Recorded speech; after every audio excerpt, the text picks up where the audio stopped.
आमच्या कॉलेजच्या कॉन्फिडन्सला दाद द्यावा लागेल. यांना असं का वाटतं की कोणी मुलगा ज्याचं कॉलेजला ॲडमिशन नाही तो सकाळी 7 वाजता उठून या कॉलेजला येईल. आमचा एक नाईलाज आहे त्यामुळं आम्हाला यावं लागतं.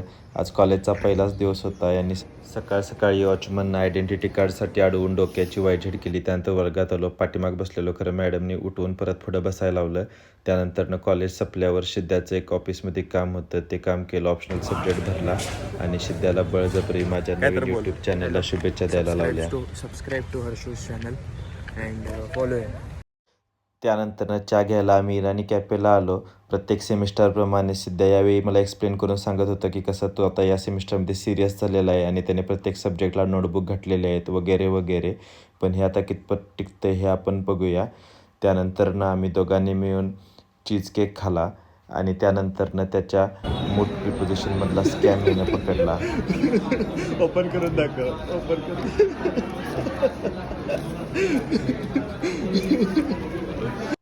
पेट्रोल संपल्यालं म्हणून काल इराणी कॅफेसमोरच गाडी लावून गेलतो. ती गाडी घेऊन कर्वेनगरच्या पेट्रोल पंपावर पेट्रोल टाकलं आणि परत सिद्ध्याला लायब्ररी सोडलं. त्यानंतर अनिकेत दादाच्या मुलगीला आणायला तिच्या शाळेत गेलो. तिला घरात सोडलं आणि त्यानंतर त्याचं एक दवाखान्यात छोटंसं काम होतं म्हणून तिथं जोशी हॉस्पिटलला गेलो.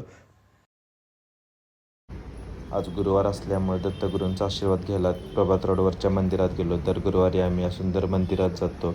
खूपच सुंदर असं हे मंदिर आहे. मनाला शांतता देणारं आणि या मंदिरातलं सगळ्यात आवडती गोष्ट म्हणजे हा सुंदर प्रसाद. त्यानंतरनं वाढत्या पाण्याचं दर्शन घेऊन आणि पाणी पाहायला आलेल्या पुणेकरांना बघून मी शेवटी गाडी घेऊन माझ्या रूमकडे गेलो. बाय.